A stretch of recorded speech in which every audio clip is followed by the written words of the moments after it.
Hello and welcome to Dialogue. China's 2025 film market has crossed 50 billion yuan in box office revenue, with domestic titles exceeding 80% of ticket sales, a share that far outpaces most foreign competition and marks one of the market's strongest years ever. This boom has been driven by giant local hits, surging animated features, and selected foreign films that found huge resonance with Chinese audiences. So, what's behind this staggering performance? What does it indicate about the potential of the Chinese film market? And what are the opportunities and challenges still ahead?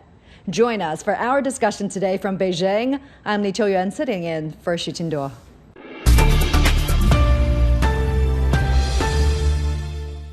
And joining me today are Professor Teng Jimeng, Senior Research Fellow from Center for China and Globalization, Professor Liang, Kremer Chair Professor of Economics from Willamette University, and Keith Collea, Film Producer and TEDx Curator. Welcome to the program. So let me start with Professor Teng first. How do you see the performance of the Chinese film industry in 2025? Was the market growth on this scale anticipated? Truly inspiring and heartwarming. It has been a remarkable showcase of creativity, resilience, and the power of storytelling that resonates deeply with audiences. While the scale of success is impressive, it's not entirely surprising given the incredible talent and dedication within the industry. And Keith, let me get your take on this. Well, first of all, you've got 90,000 theaters and you've got almost 1 billion viewers that are potentially waiting for some good stories to come along. And the industry is still young here. It's only been 20-something years, really, since the commercial film industry blossomed. Before that, there was lots of art and other kinds of films, but nothing like the commercial business we have now.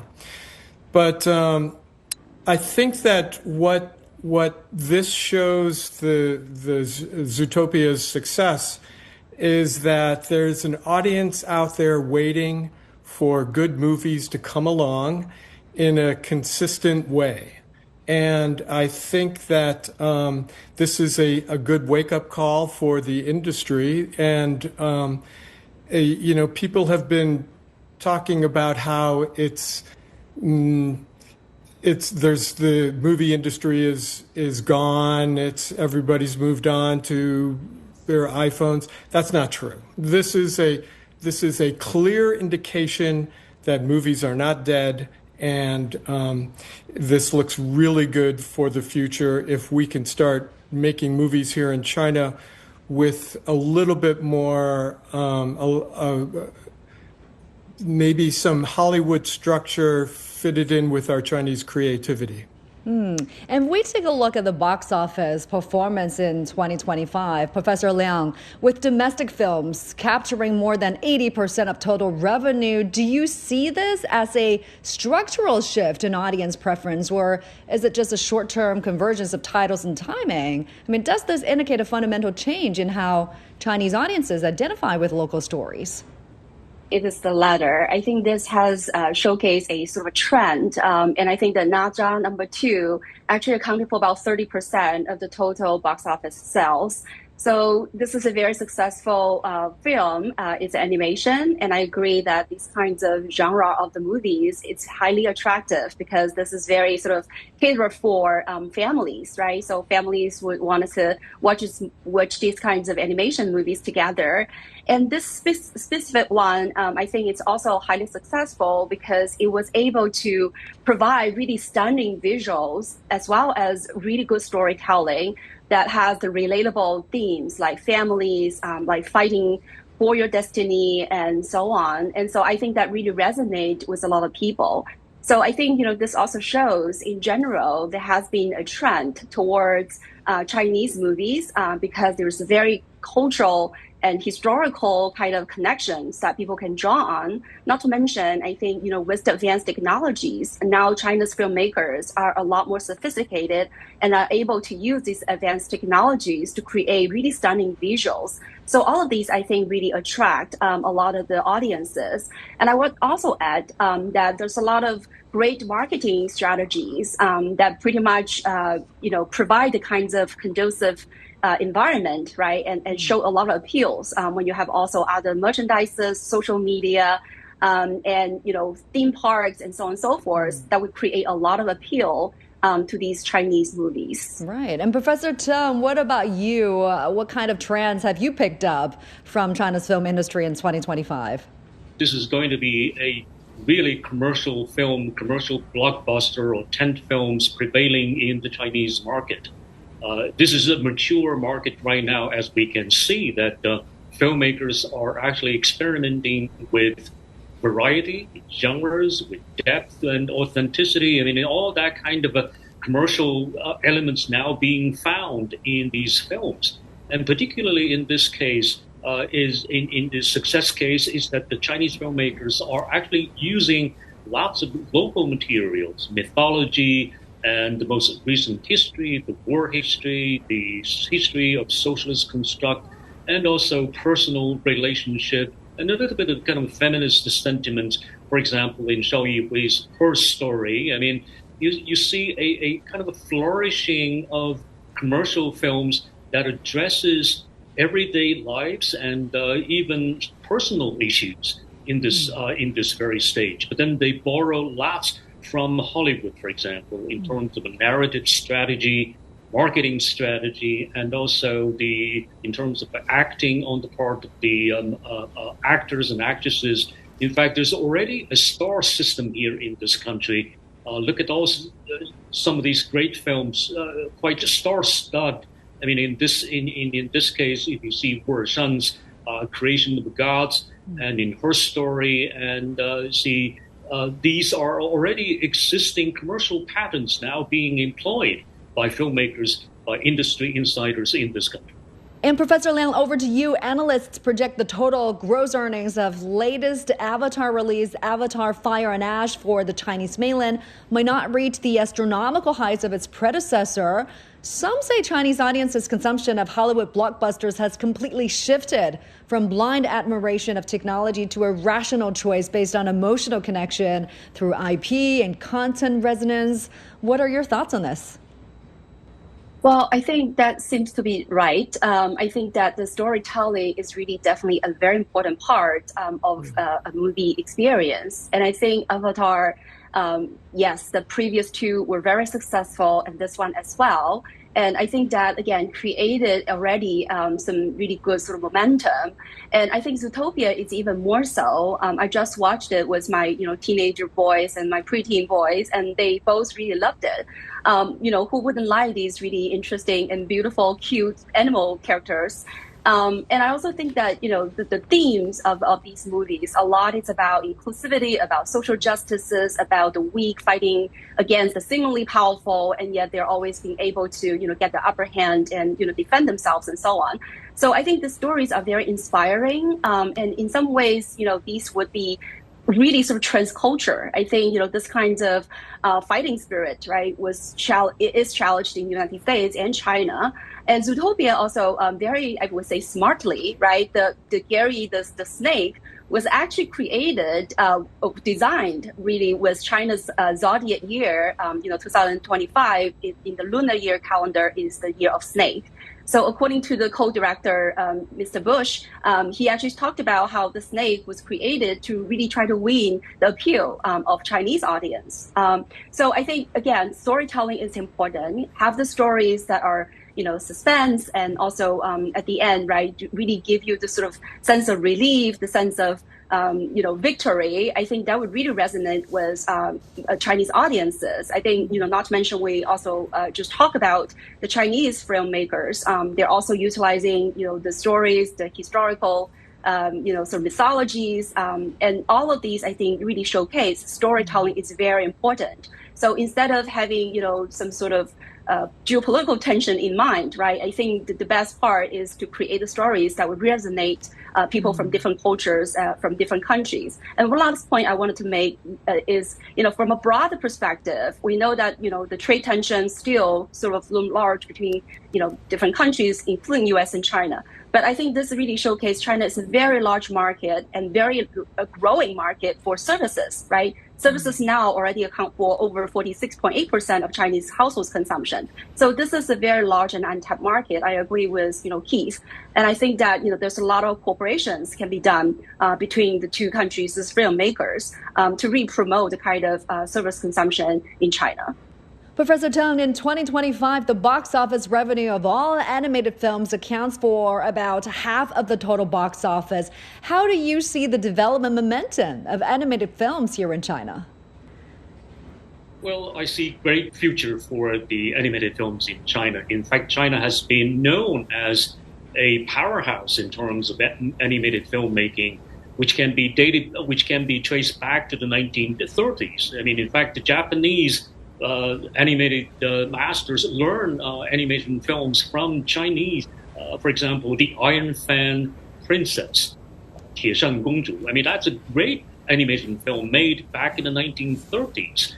So I see that kind of a continuity in terms from a historical development and future development.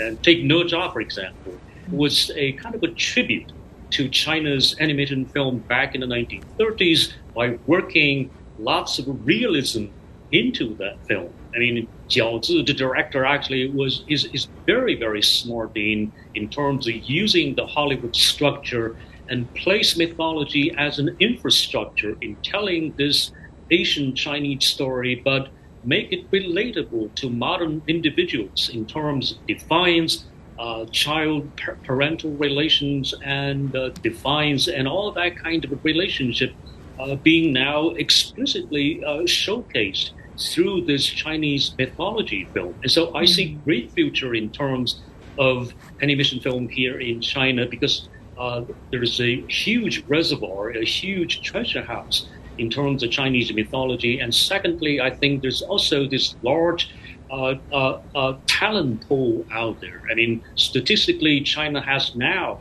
the largest number of animation technology companies here in China. And once again, if you look at Ne Zha, it is about dozens of these high-tech digital companies, animation companies working together. I mean, Jiao Zi, the guy from Sichuan province, cannot make it, but he actually managed to make full use of this pool of talents, making use of this advancement in technology. And so I think, first thing first, storytelling by going deep into this Chinese mythology, Chinese tradition. Secondly, making full use of technology and to, in a sense, use it as a tool like AI tools and all these kinds of tools to glorify that culture and to continue to make use of that culture for modern use.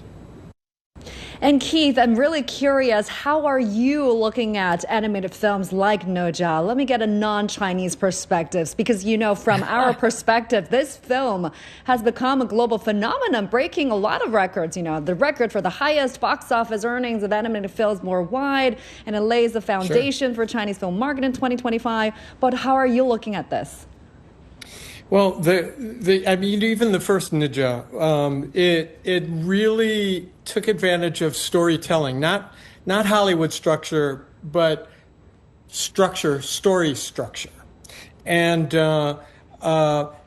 animation is the purest form of storytelling because it's not bound by gravity or physics or reality, age, nationality, language. You can mix animals with people, and so it really opens up the creativeness of the human creative gene to be able to come up with stories in an animated way.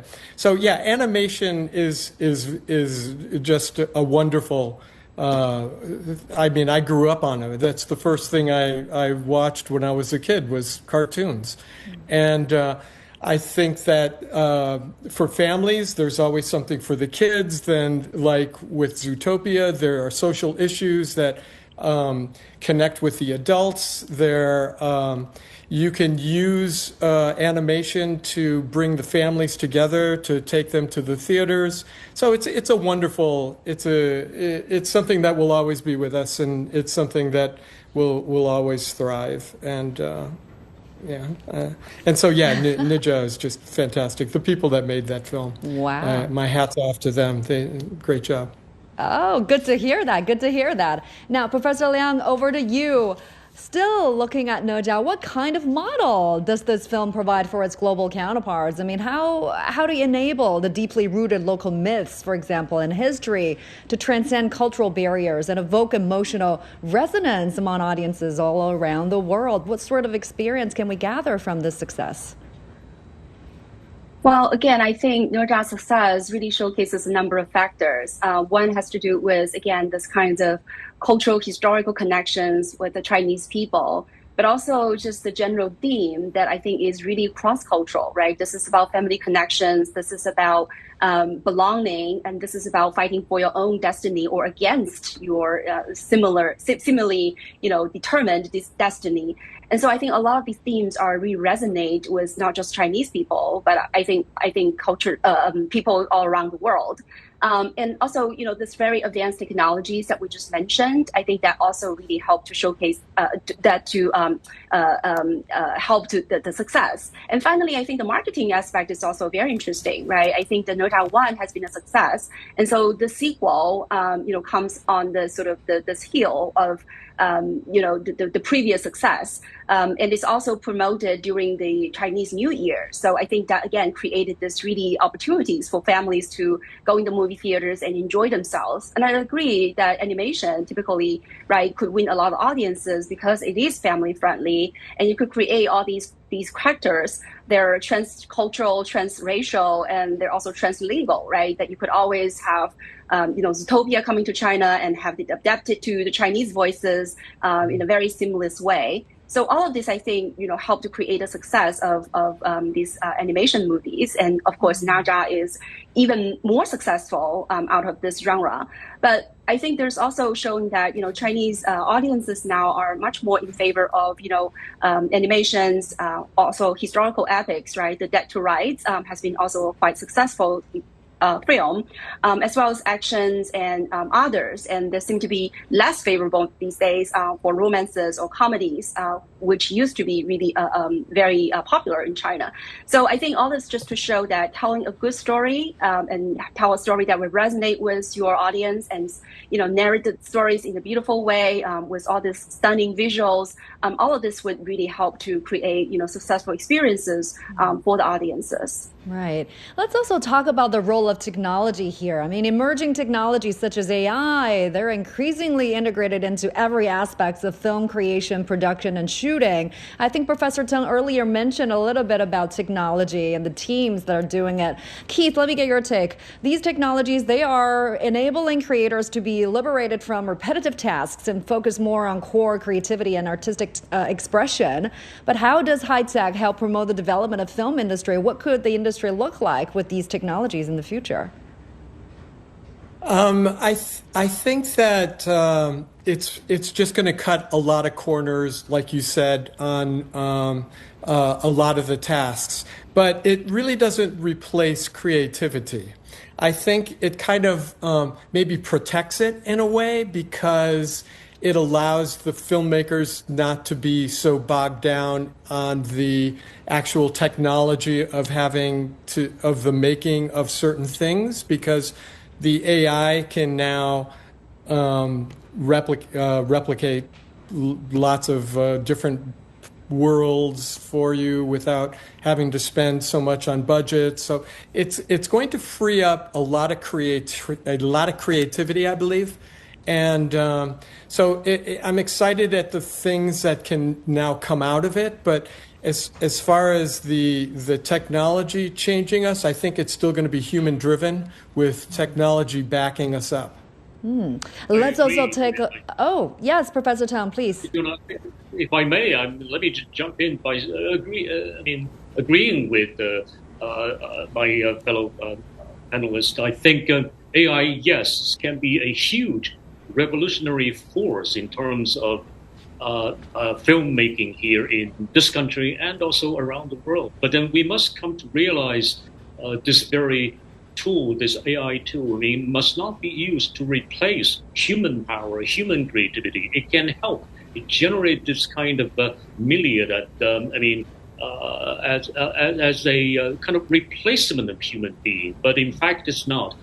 This has been quite a debatable issue. I attended this film conference in which the film director actually fought against these AI experts in terms of who is going to prevail. And so as a filmmaker and as a filmmaker on the production side, I highly sympathize with the directors and writers and all these creative stuff.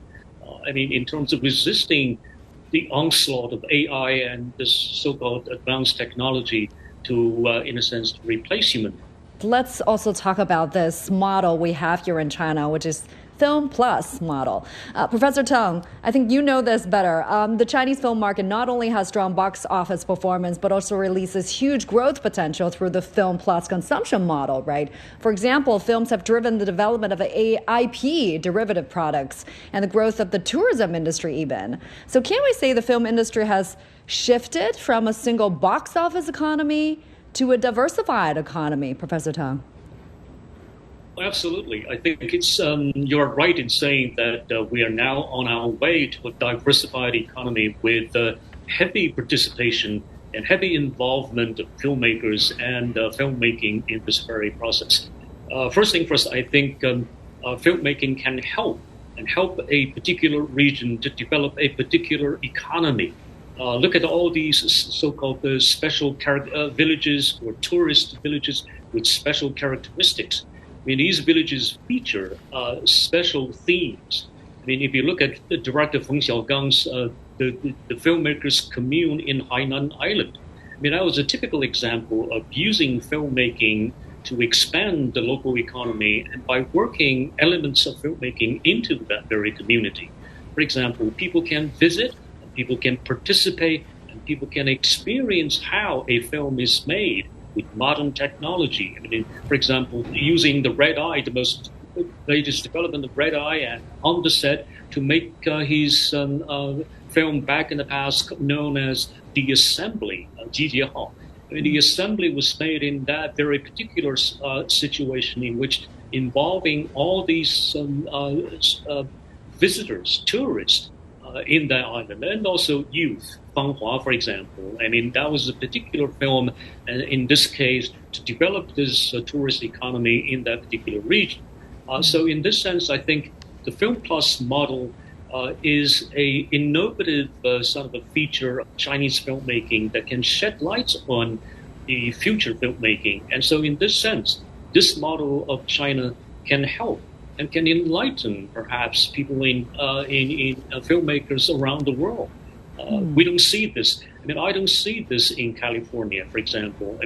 I visited Northern California, Mendocino, for example.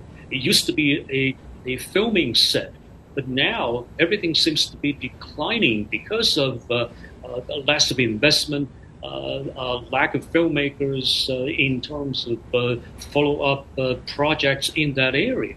All these areas are now actually declining in terms of filmmaking and film production. And so China takes the lead in turning filmmaking into a particular sector of the economy and encourage more investment into these particular regions. Another thing that's so unique about the Chinese film market, Professor Liang, it can be highly seasonal, Although the total box office revenue has exceeded 50 billion yuan for the entire year, the majority of the revenue was actually highly concentrated in 4 major periods. That is the Spring Festival, summer vacation, the National Day holiday, and New Year's Eve. Do you think that this either being crowded or being empty situation is normal? What's the most difficult part to change?